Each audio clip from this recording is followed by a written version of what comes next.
Hello viewers, this is Suman Dutta. তো আজকে যেই ভিডিও নিয়ে আলোচনা করতে চলছি সেটা হলো ত্রিপুরা এসজিটি এক্সামের জন্য গুরুত্বপূর্ণ কিছু প্রশ্ন উত্তর। তো প্রথমে কি আছে দেখো, the economic history of India. এই যে গ্রন্থটি কে লিখেছেন? রমেশচন্দ্র দত্ত লিখেছেন।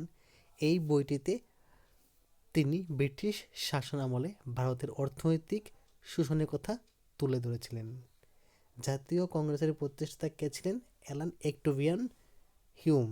কে ছিলেন? অ্যালান অক্টেভিয়ান হুম।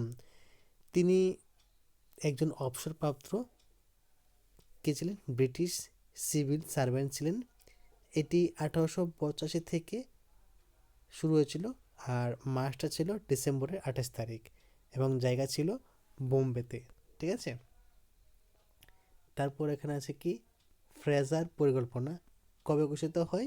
1903 সালে 28 মার্চ। আর লাগবে না এখানে। তো মৌলানা মোহাম্মদ আলী এবং শওকত আলীর উদ্যোগে কবে খিলাফত দিবস পালিত হয়?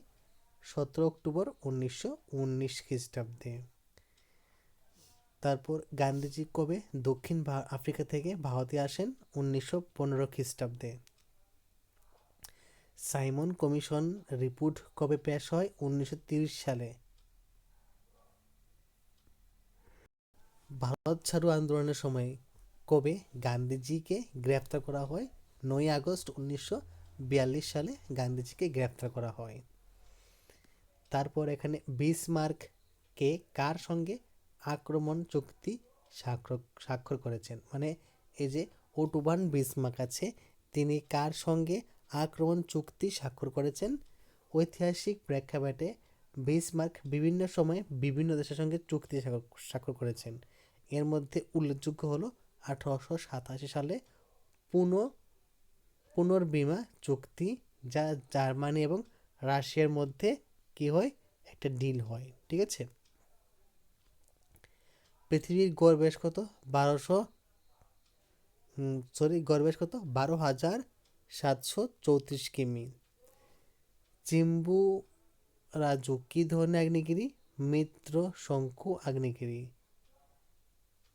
তো জাপানের ফুজিয়ামা কি ধরনের পর্বত? সঞ্চয়জাত পর্বত। জাপানের ফুজিয়ামা একটি সঞ্চয়জাত পর্বত।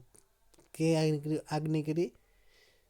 না না না, জাপানের ফুজিয়ামা একটি সঞ্চয়জাত পর্বত, যা আগ্নেয়গিরির অগ্নুৎপাতের ফলে সৃষ্টি হয়েছে।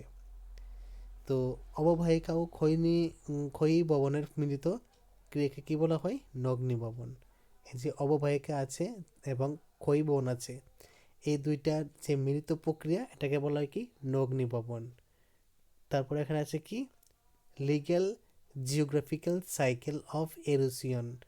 তো এরোশনের মধ্যে যে এই তথ্যটা কে দিয়েছেন? William Morris Davies.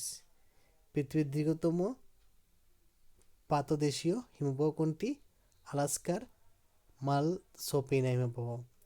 কোন ধরনের তরঙ্গ গভীর উপকূলে ভেঙে সমুদ্র ভৃগু দ্বারা প্রতিফলিত হয়? সেটা হলো স্থির বা স্থানু তরঙ্গ। ঠিক আছে। তো কোন যন্ত্রের সাহায্যে বায়ুর চাপ মাপা হয়? ব্যারোমিটারের সাহায্যে। তো এখানে কিছু গুরুত্বপূর্ণ প্রশ্ন আজকে দিলাম। যদি ভালো লাগে তাহলে চ্যানেলটাকে কন্টিনিউ করতে পারো। তো দেখা হচ্ছে একটা গুরুত্বপূর্ণ ভিডিওতে। সবাইকে অসংখ্য ধন্যবাদ।